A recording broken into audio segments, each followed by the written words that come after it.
शुभ प्रभात प्यारे विद्यार्थियों। मेरी भाषा हिंदी भाषा परिवार में आप सभी का स्वागत है।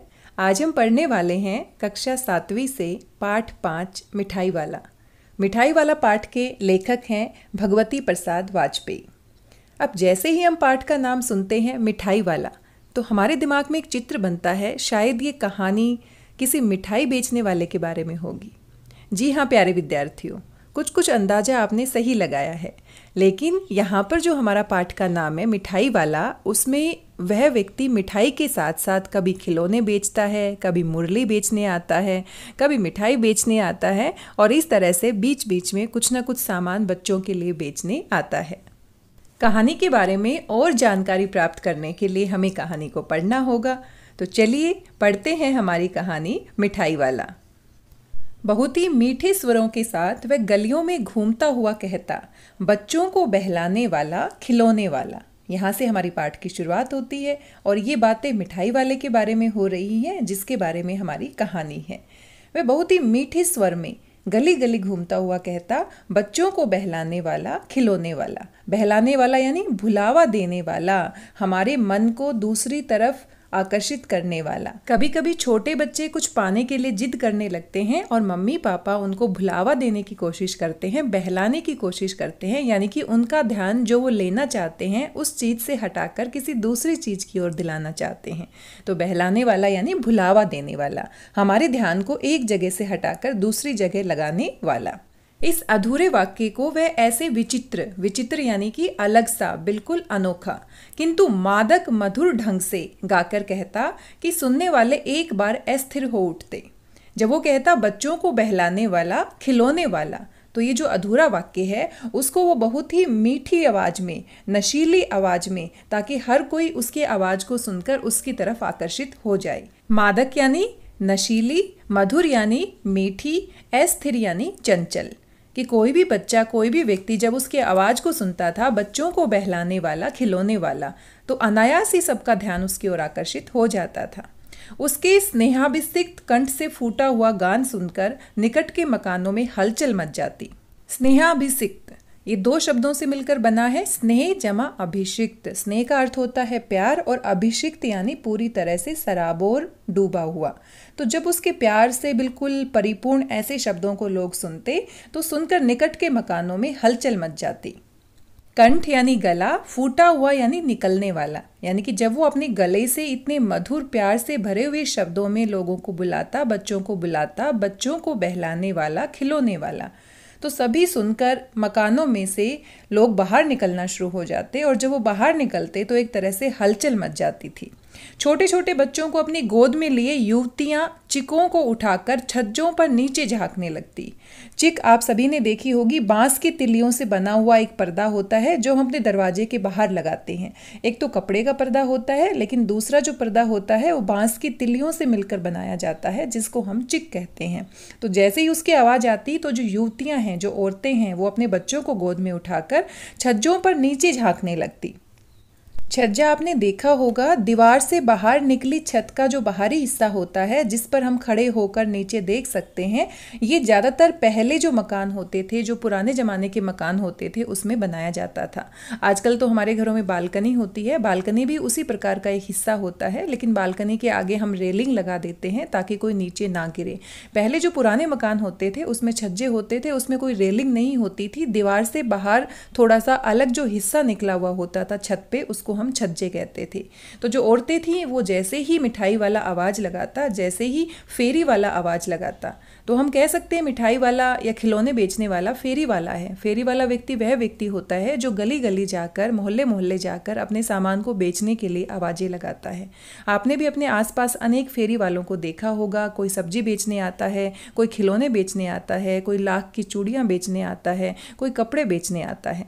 तो इन सभी व्यक्तियों को जो एक जगह से दूसरी जगह पर घूमते हैं, फेरी लगाते हैं, चक्कर लगाते हैं और अपना सामान बेचते हैं, उसको हम फेरी वाला कहते हैं। गलियों और उनके अंतर्व्यापी छोटे छोटे उद्यानों में खेलते और इठलाते हुए बच्चों का झुंड उसे घेर लेता। अंतर्व्यापी यानी अंदर तक फैले हुए, उद्यान यानी बगीचा।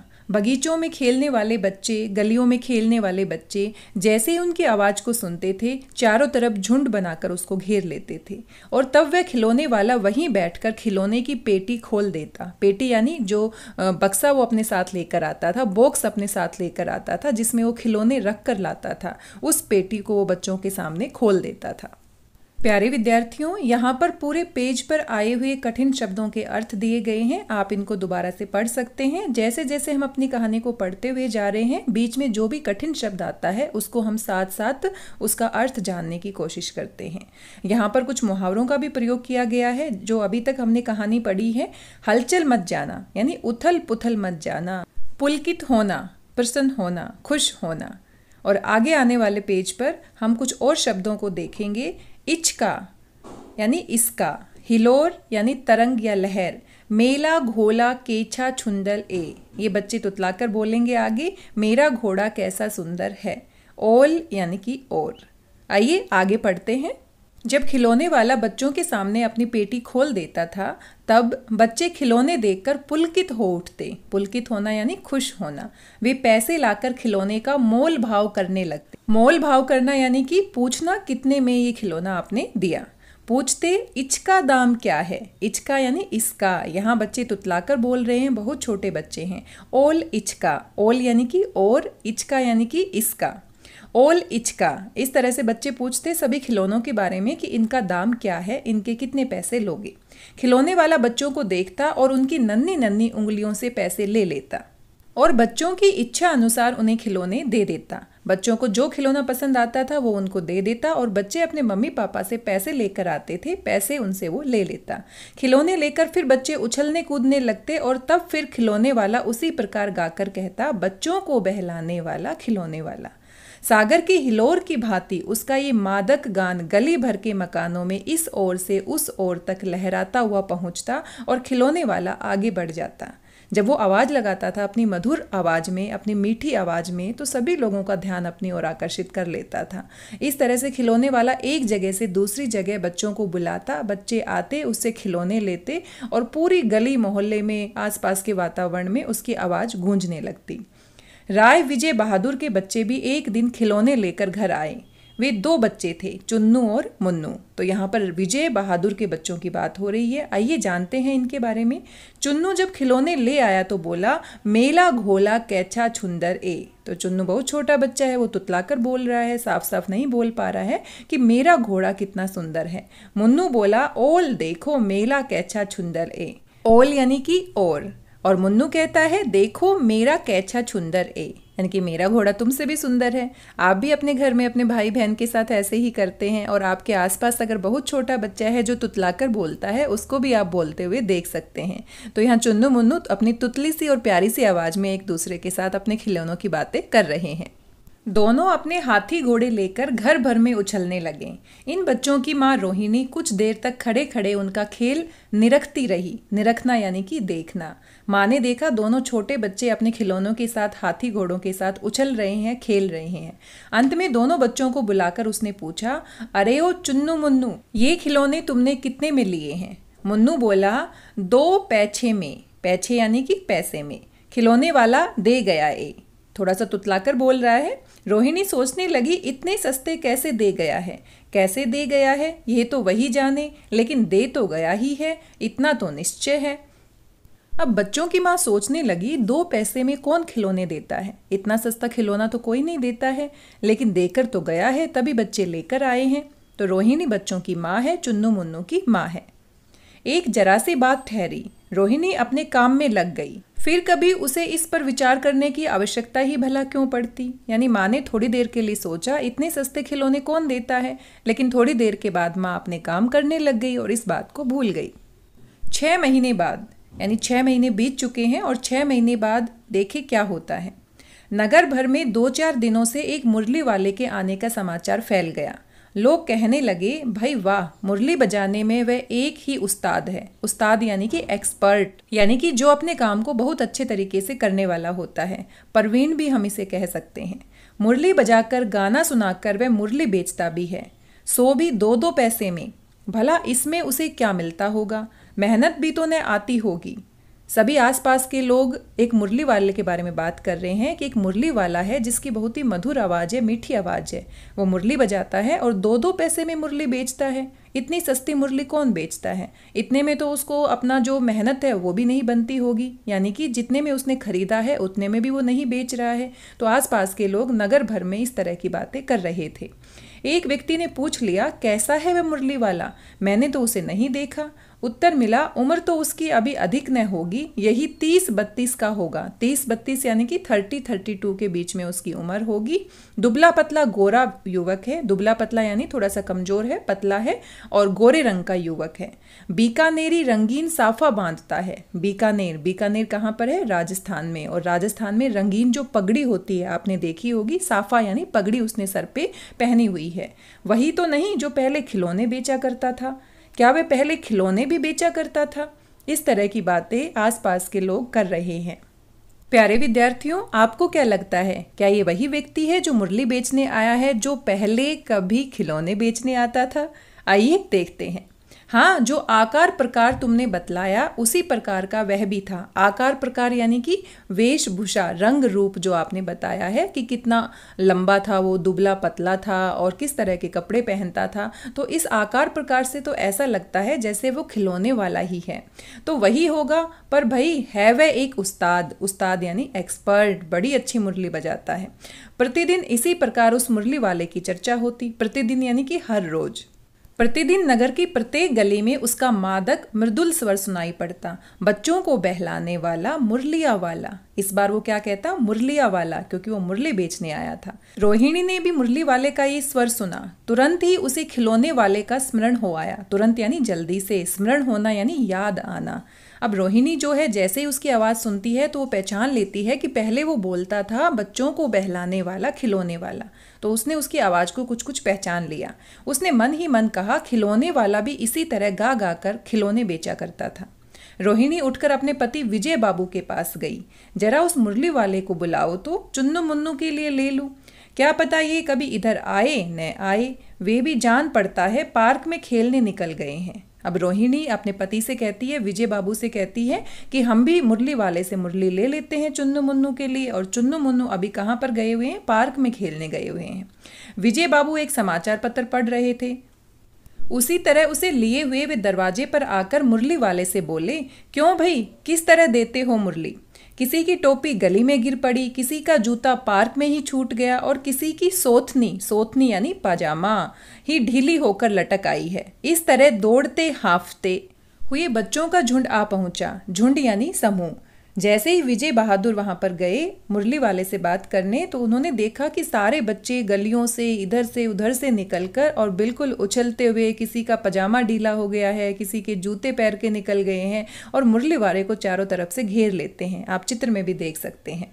एक स्वर से सब बोल उठे, हम भी लेंगे मुरली और हम भी देंगे मुरली। यानी वो अपनी तुतली आवाज में कहते हैं कि हम भी लेंगे मुरली, हम भी लेंगे मुरली। मुरली वाला हर्ष गदगद हो उठा। हर्ष गदगद होना यानी कि बहुत ज़्यादा खुश होना। जैसे ही उन्होंने बच्चों की आवाज़ सुनी तो वो बहुत ज़्यादा खुश हो जाता है। सबको देंगे भैया, लेकिन जरा रुको, ठहरो, एक एक को देने दो। अब मुरली वाला कहता है कि सबको मुरली मिलेगी, लेकिन जरा सा ठहरो, रुको, एक एक करके आओ। अभी इतनी जल्दी हम कहीं लौट थोड़े ही जाएंगे। मुरली वाला कहता है कि इतनी जल्दी हम वापस लौटकर कहीं नहीं जाने वाले। बेचने तो आए ही हैं, और है भी इस समय मेरे पास 1-2 नहीं, पूरे 57 यानी 57, 50 और 7, क्योंकि बहुत सारे बच्चे ऐसे होते हैं जिनको हिंदी में गिनती थोड़ी नहीं आती है। तो 57 किसको कहते हैं हम? 57। यानी कि मेरे पास कोई 1 या 2 मुरली नहीं है, इतनी जल्दी मैं वापस नहीं लौटने वाला, मेरे पास पूरी 57 मुरलियाँ हैं। हाँ बाबूजी, क्या पूछा था आपने, कितने में दी तो वैसे 3-3 पैसे के हिसाब से है, पर आपको 2-2 पैसे में ही दे दूंगा। जैसे ही विजय बाबू ने उनसे पूछा कि मुरली कितने में देते हो, तो उन्होंने कहा वैसे तो मैं 3-3 पैसे के हिसाब से देता हूँ, लेकिन आपको मैं 2-2 पैसे में ही दे दूंगा। विजय बाबू भीतर बाहर दोनों रूपों में मुस्कुरा दिए। मन ही मन कहने लगे, कैसा है, देता तो सबको इसी भाव से है, पर मुझ पर उल्टा एहसान लाद रहा है। एहसान लादना मतलब कृतज्ञता जताना, कि वैसे तो मैं सबको 3-3 पैसे में देता हूँ, लेकिन आपके लिए मैं 2-2 पैसे ले लूंगा। प्यारे विद्यार्थियों, आपने भी जरूर ऐसा अनुभव किया होगा कि कभी आप दुकान पर गए हों और दुकानदार ने कहा हो सबको मैं इतने रुपए में देता हूं लेकिन आपके लिए कम कर देता हूं। तो ऐसी बातें सुनकर विजय बाबू कहते हैं कि वैसे तो सबको इतने ही भाव में देता है लेकिन मुझे कृतज्ञता जता रहा है, यानी मेरे ऊपर एहसान लाद रहा है। फिर बोले, तुम लोगों की झूठ बोलने की आदत होती है, देते होंगे सभी को 2-2 पैसे में, पर एहसान का बोझा मेरे ही ऊपर लाद रहे हो। अब विजय बाबू से रुका नहीं गया और उन्होंने कहा कि दुकान वाले जो होते हैं बहुत झूठ बोलते हैं, सभी को इतने ही भाव में देते हो और मेरे लिए कह रहे हो कि आपके लिए मैं इतने में दे दूंगा। मुरली वाला एकदम अप्रतिभ हो उठा। अप्रतिभ होना यानी उदास होना। जैसे ही विजय बाबू ने ऐसी बातें कही तो उसको अच्छा नहीं लगा, वो उदास हो गया। बोला, आपको क्या पता बाबूजी कि इनकी असली लागत क्या है। असली लागत यानी कि असली कीमत क्या है। ये तो ग्राहकों का दस्तूर होता है कि दुकानदार चाहे हानि उठाकर चीज क्यों ना बेचे, पर ग्राहक यही समझते हैं दुकानदार मुझे लूट रहा है। दस्तूर यानी कि रिवाज, कि ज़्यादातर लोगों को लगता है कि जो दुकानदार होते हैं उनको बहुत फ़ायदा हो रहा है, लेकिन कभी कभी दुकानदार अपनी हानि उठाता है, नुकसान उठाता है और फिर भी ग्राहक को अपना सामान बेचता है। आप भला काहे को विश्वास करेंगे, लेकिन सच पूछिए तो बाबूजी असली दाम 2 ही पैसा है।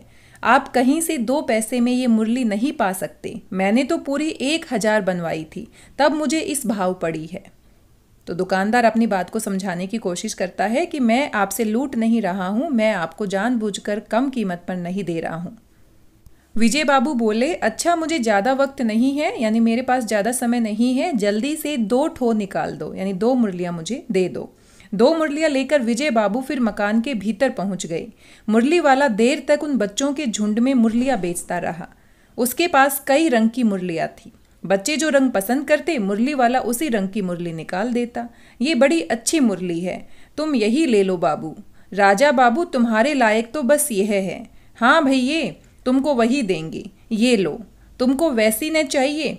तो इस तरह की बातें बच्चों और मुरली वाले के बीच में होती थी। छोटे छोटे प्यारे प्यारे बच्चे जब मुरली वाले के पास आते थे तो मुरली वाला बड़ा खुश होकर उनको अपनी मुरलियाँ बेचता था। यह है नारंगी रंग की, अच्छा वही लो। ले आए पैसे, अच्छा ये लो, तुम्हारे लिए मैंने पहले से ही ये निकाल रखी थी। तुमको पैसे नहीं मिले, तुमने अम्मा से ठीक तरह से मांगे न होंगे। धोती पकड़कर पैरों में लिपटकर अम्मा से पैसे मांगे जाते हैं बाबू। हाँ फिर जाओ, अब की बार मिल जाएंगे। दुअन्नी है तो क्या हुआ, ये लो पैसे वापस लो। ठीक हो गया ना हिसाब। दुअन्नी यानी 2 आने, लगभग 12 पैसे मूल्य का सिक्का हम कह सकते हैं, जो पुराने ज़माने में चलता था, आजकल नहीं चलता है। मिल गए पैसे। देखो मैंने तरकीब बताई। तरकीब यानी तरीका, कि मम्मी पापा से कैसे पैसे मांगे जाते हैं। अच्छा अब तो किसी को नहीं लेना है, सब ले चुके। तुम्हारी माँ के पास पैसे नहीं है, अच्छा तुम भी यह लो। अच्छा तो अब मैं चलता हूँ। इस तरह मुरली वाला फिर आगे बढ़ गया।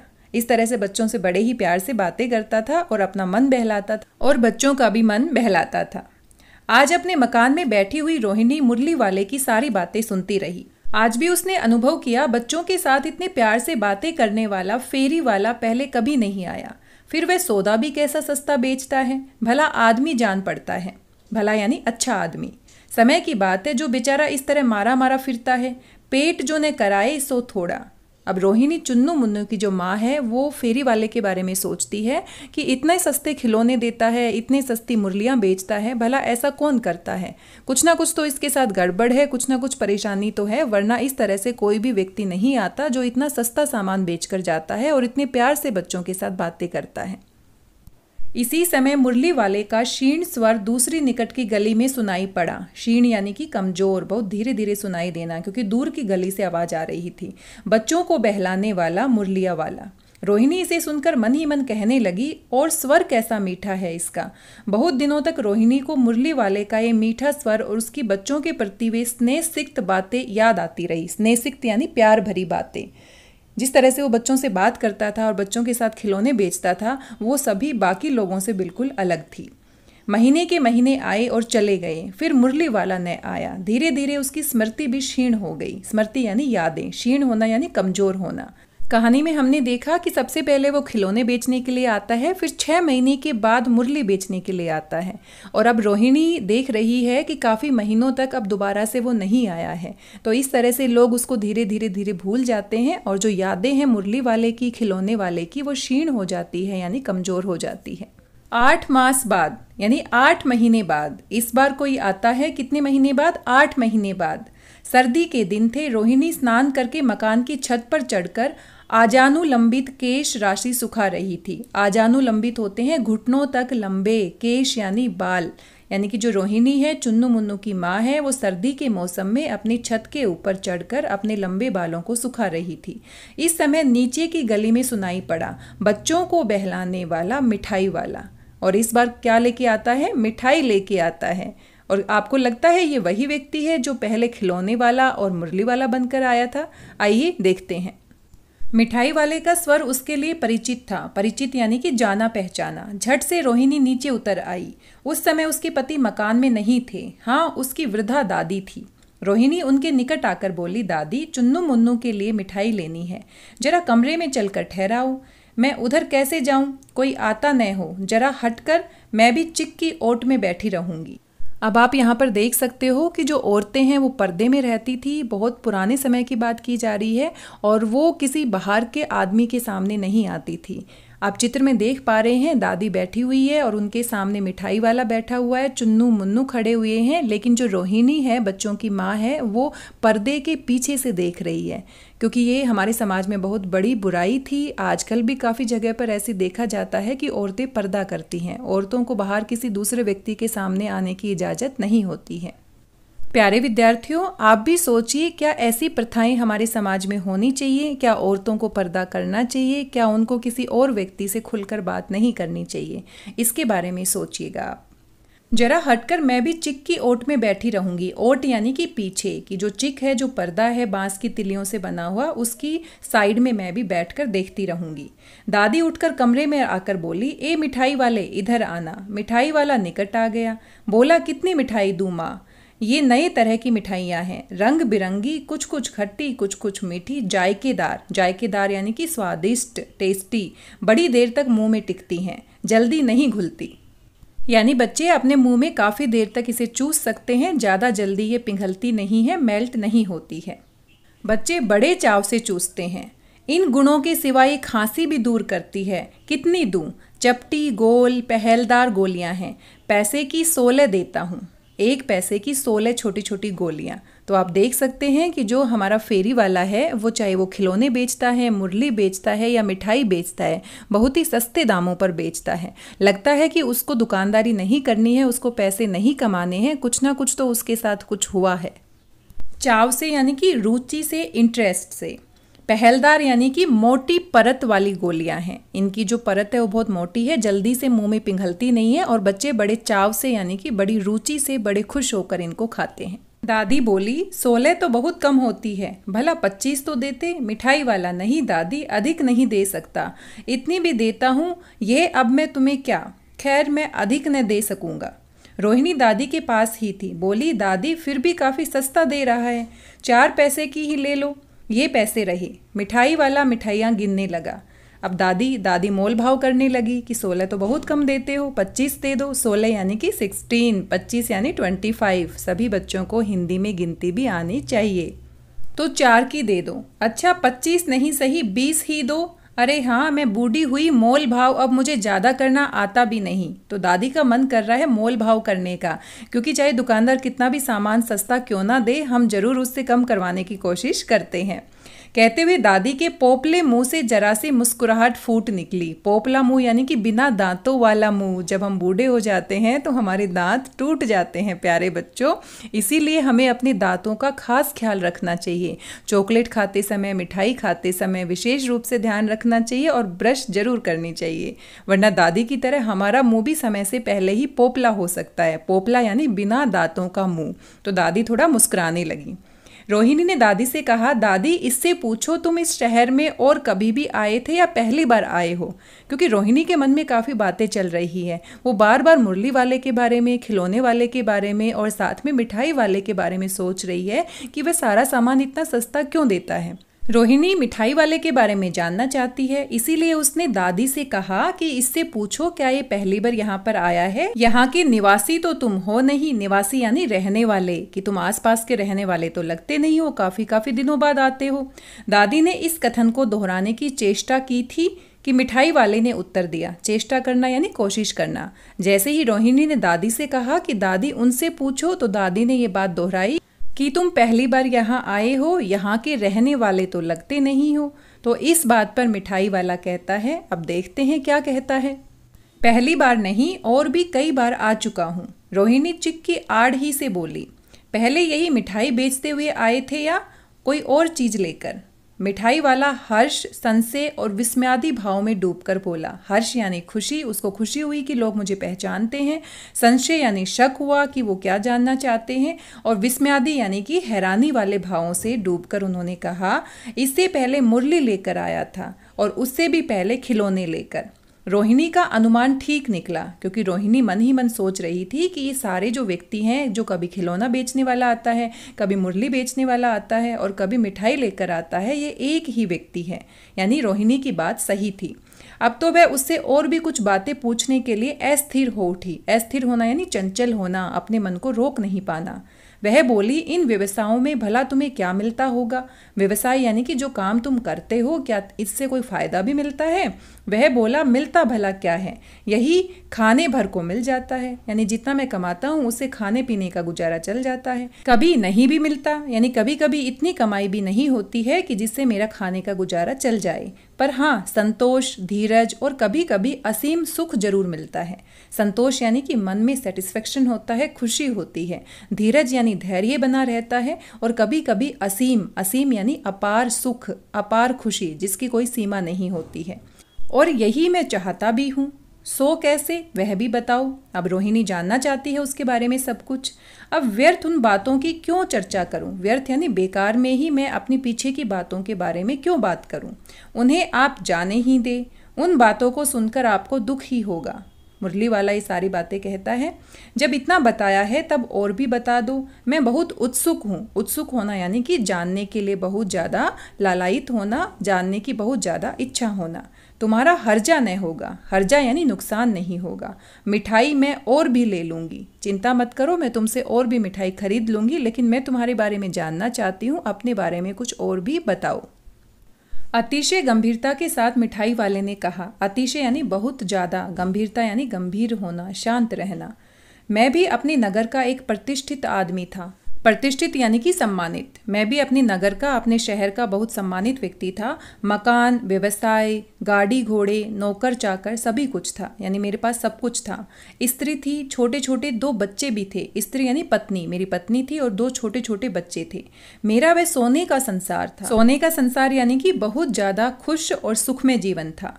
बाहर संपत्ति का वैभव था। वैभव यानी कि ऐश्वर्य। मेरे पास किसी प्रकार की धन दौलत, पैसे की कमी नहीं थी। भीतर सांसारिक सुख था। स्त्री सुंदर थी, मेरी प्राण थी। बच्चे ऐसे सुंदर थे जैसे सोने के सजीव खिलौने, यानी मेरी पत्नी बहुत सुंदर थी, मेरे बच्चे भी बहुत सुंदर थे और हर प्रकार से मेरा जीवन सुखों से भरा हुआ था। उनकी अटखेलियों के मारे घर में कोलाहल मचा रहता था। अटखेलियां यानी कि बच्चों की शरारतें, बच्चों की हरकतें। कोलाहल यानी शोर। मेरे घर में मेरे दोनों बच्चे इतनी शरारतें करते थे कि मेरा पूरा घर शोर शराबे से भरा रहता था। समय की गति, विधाता की लीला, अब कोई नहीं है। दादी, प्राण निकाले नहीं निकले, इसलिए अपने उन बच्चों की खोज में निकला हूँ। वे सब अंत में होंगे तो यही कहीं, आखिर कहीं न जन्मे ही होंगे। उस तरह रहता, घुल मिलकर मरता। इस तरह सुख संतोष के साथ मरूंगा। इस तरह के जीवन में कभी कभी अपने उन बच्चों की एक झलक सी मिल जाती है। प्यारे विद्यार्थियों, आपने देखा कि जो मिठाई वाला है, फेरी वाला है, उसके साथ कितना कुछ बुरा हुआ है और इसी कारण से वो इतने छोटे छोटे बच्चों के साथ घुल मिलकर प्यार से बातें करता है। और उनके 2 अपने बच्चे थे, अब वो नहीं रहे, किसी दुर्घटना में वो नहीं रहे और इस कारण से अपने बच्चों को ढूंढने के लिए वो इतने सस्ते दामों पर खिलौने बेचता है, मुरली बेचता है, मिठाइयाँ बेचता है और उन बाकी बच्चों में अपने बच्चों की छवि ढूंढने की कोशिश करता है। वो दादी से कहता है कि समय का जो फेर है उसको कोई बदल नहीं सकता। कभी मेरा संसार इतना खुशियों से भरा हुआ था, लेकिन अभी मेरे घर में कोई नहीं है, मेरे बच्चे नहीं है, मेरी पत्नी नहीं है और इसी कारण से मैं गली गली, मोहल्ले मोहल्ले घूमता हूँ ताकि बच्चों के चेहरों को देखकर उनमें अपने बच्चों को मैं ढूंढने की कोशिश करता हूँ। उस तरह रहता घुल घुल कर मरता। किस तरह? यानी कि मैं अपने ही घर में रहता, दुख मनाता, शोक प्रकट करता, तो मैं घुल घुल कर मरता। इस तरह सुख संतोष के साथ मरूंगा। इस तरह यानी कि मैं बच्चों में अपने बच्चों की खुशियां ढूंढने की कोशिश करता हूं। और उसका मानना था कि मेरे बच्चों ने कहीं ना कहीं दूसरा जन्म जरूर लिया होगा, तो हो सकता है इसी तरह घूमते घूमते मेरे खुद के बच्चों से मेरी मुलाकात हो जाए। हो सकता है कि मेरे बच्चों ने दूसरा जन्म लिया हो। इस तरह की बातें वो मानने वाला था। ऐसा जान पड़ता है जैसे वे इन्हीं में उछल उछल कर हंस खेल रहे हैं। पैसों की कमी थोड़े ही है, आपकी दया से पैसे तो काफी हैं, जो नहीं है इस तरह उसी को पा जाता हूँ। रोहिणी ने अब मिठाई वाले की ओर देखा। उसकी आंखें आंसुओं से तर है। आंसुओं से तर यानी पूरी तरह से भीगी हुई हैं। इसी समय चुन्नू मुन्नू आ गई। रोहिणी से लिपटकर उनका आंचल पकड़कर बोले, अम्मा मिठाई मुझसे लो। ये कहकर तत्काल कागज की 2 पुड़िया मिठाइयों से भरी मिठाई वाले ने चुन्नू मुन्नू को दे दी। तत्काल यानी जल्दी से। जैसे ही चुन्नू मुन्नू अपनी माँ से मिठाई मांगने लगे, मिठाई वाले ने कहा, मुझसे लो। रोहिणी ने भीतर से पैसे फेंक दिए। मिठाई वाले ने पेटी उठाई और कहा, अब इस बार ये पैसे न लूंगा। दादी बोली, अरे अरे नैने, अपने पैसे लिए जा भाई। तब तक आगे फिर सुनाई पड़ा उसी प्रकार मादक मृदुल स्वर में बच्चों को बहलाने वाला मिठाई वाला। इस बार मिठाई वाले ने पैसे नहीं लिए, चुन्नू मुन्नू को बिना पैसे लिए ही मिठाइयाँ दे दी, क्योंकि कहीं ना कहीं चुन्नू मुन्नू में उसको अपने बच्चों की झलक दिखाई दे रही थी। अपने बच्चों को वो उनकी शक्ल के रूप में महसूस कर रहा था। दादी के कहने पर भी उसने पैसे नहीं लिए और वो अपनी मिठाई की पेटी को उठाकर आगे चल दिया और फिर से आवाज लगाने लगा, बच्चों को बहलाने वाला मिठाई वाला। प्यारे विद्यार्थियों, कैसी लगी आपको कहानी मिठाई वाला? क्योंकि कई बार ऐसा होता है कि जिस व्यक्ति के बारे में हम जो बातें सोचते हैं वो वैसा होता नहीं है। रोहिणी महसूस कर पा रही थी कि इतना सस्ता सामान कोई भी फेरी वाला नहीं देता है, तो मिठाई वाले के साथ कोई ना कोई गड़बड़ जरूर है। इसीलिए उसने पूरी कोशिश की मिठाई वाले के बारे में जानने की और आखिरकार रोहिणी ने पता लगा ही लिया कि मिठाई वाले के जीवन में क्या घटित हुआ था।